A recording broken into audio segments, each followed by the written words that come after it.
Thank you.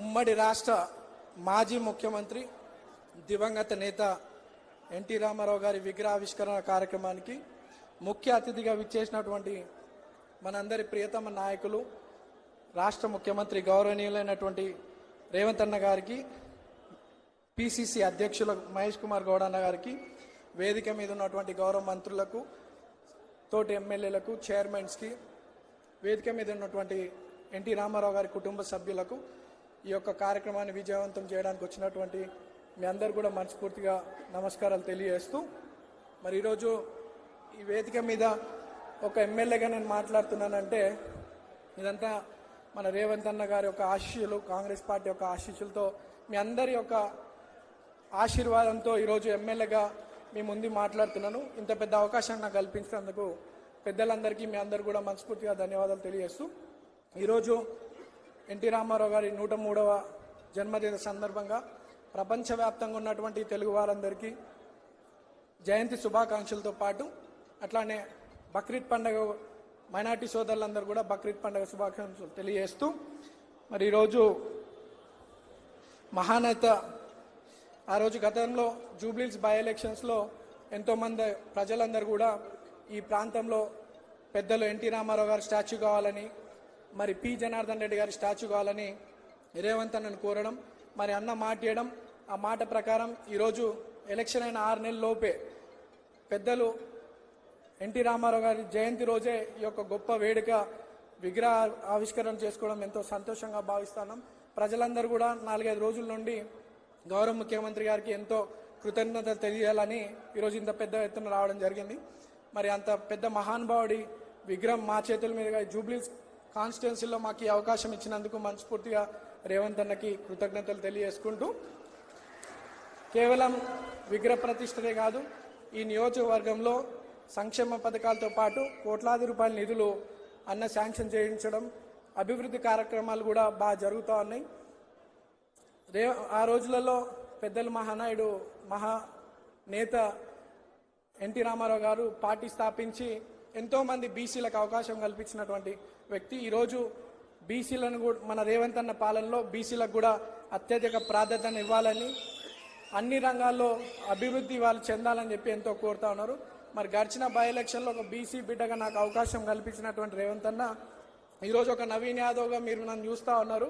రేపు భవిష్యత్తులో 50 మంది నవీన్ యాదవ్ లాంటి యువకులని రేవంత్ అన్న తప్పకుండా రాజకీయ భవిష్యత్తు కల్పిస్తాడు, కష్టపడే వారందరినీ కూడా. ఇంత పెద్ద చక్కటి అవకాశం మాకు కల్పించినందుకు రేవంత్ అన్నకు మనస్ఫూర్తిగా ధన్యవాదాలు తెలియజేసుకుంటూ, ఈ యొక్క కార్యక్రమాన్ని విజయవంతం చేయడానికి వచ్చినటువంటి ప్రతి ఒక్కరికి మనస్ఫూర్తిగా ధన్యవాదాలు. యువ నవీన స్వరానికి ధన్యవాదాలతో వేదిక పైన సభలోనూ ఎందరో పెద్దలు ఉన్నారు, ఎన్టీఆర్ గారి అభిమానులు ఉన్నారు. ప్రజాపాలన ప్రభుత్వంలో అభివృద్ధి సంక్షేమ కార్యక్రమాల పట్ల ఆత్మీయత కనబరుస్తూ తమ తమ బాధ్యతలు నిర్వర్తిస్తున్న ఎందరో ఉన్నారు. అందరికీ నమస్సులతో పెద్దలు మండవ వెంకటేశ్వరరావు గారు శుభాకాంక్ష పలికేందుకు ఆహ్వానిస్తున్నాను. శ్రీ మండవ్ గారు.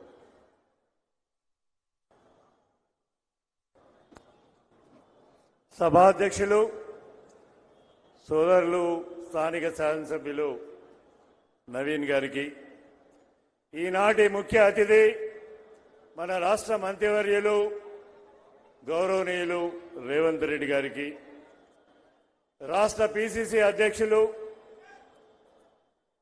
మహేష్ కుమార్ గౌడ్ గారికి, పొన్నం ప్రభాకర్ గారికి, అజారుద్దీన్ గారికి, తుమ్మల నాగేశ్వరరావు గారికి, అలాగే వేదిక మీద చాలా మంది పెద్దలు ఉన్నారు.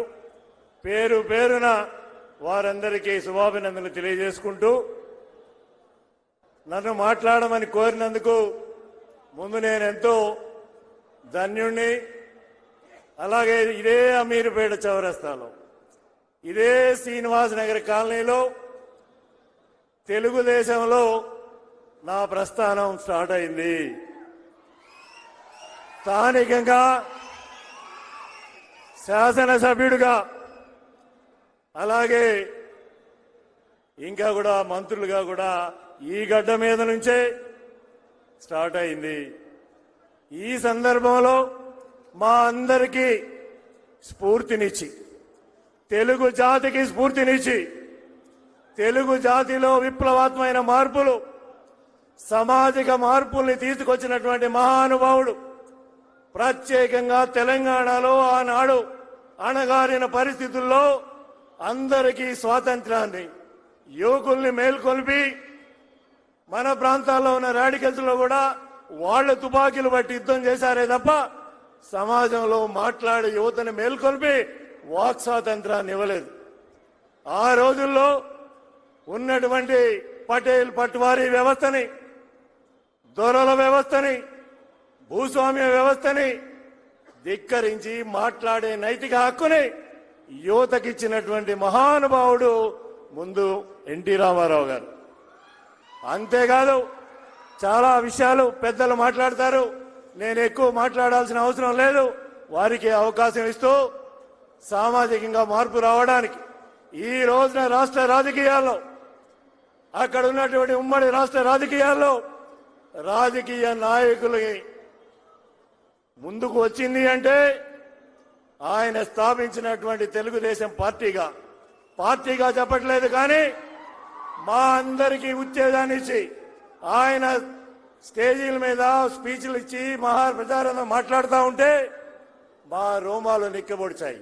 మా లాంటి యువకులు ఎందరమో ఎన్నో లక్షల మంది నాయకులై, ఎంతో మంది ఎమ్మెల్యేలై, ఎంపీలై ఈ రోజు రాష్ట్రంలో ముఖ్యమంత్రులుగా, అలాగే కేంద్రంలో మంత్రులుగా చేసేటువంటి మహాభాగ్యాన్ని కలిగించినటువంటి ఎన్టీ రామారావు గారి స్ఫూర్తి మరవలేనిది. ఆయన ఈ తెలుగు జాతికి ఇచ్చినటువంటి వన్య మరవలేనిది. ఇంకా కూడా చిరకాలం తెలుగు జాతి ఉన్నంత వరకు ఈ రెండు రాష్ట్రాల్లో మహానుభావుడుగా ఎవరెన్ని రాజకీయాలు మాట్లాడినా ఆయన మహానాయకుడుగా. చివరిలో మేము ఎప్పుడు అనుకుంటాం, రామాయణం వినేటప్పుడు రామాంజనేయ యుద్ధం అంటే రాముడు ఏంటి, ఆంజనేయుడు యుద్ధం ఏంటి, ఇదేదో కథ రాశాడు అనుకున్నాం. కానీ నిజ జీవితంలో ఆయన ఇచ్చినటువంటి ఆత్మాభిమానం, ఆయన నేర్పినటువంటి శౌర్యం, కొన్ని రాజకీయ కారణాల్లో ఆయనతో విభజించినటువంటి ఒక చిన్న సర్బాన్ని చెప్పుకోగా బాధ అనిపిస్తుంది. ఏదేమైనా మా అందరికీ ఆ రోజైనా ఈ రోజైనా ఏ రోజైనా తిరుగులేని మహానాయకుడు ఎన్టీఆర్. ఆయనకి నివాళులు అర్పిస్తూ జై ఎన్టీఆర్. ధన్యవాదాలు సార్. అనుభవం పండిన బృంద సారథి, ప్రభుత్వం పార్టీల మధ్య పటిష్ట వారథి ఆనరబుల్ ఎమ్మెల్సీ మహేష్ కుమార్ గౌడ్ గారి శుభాకాంక్ష.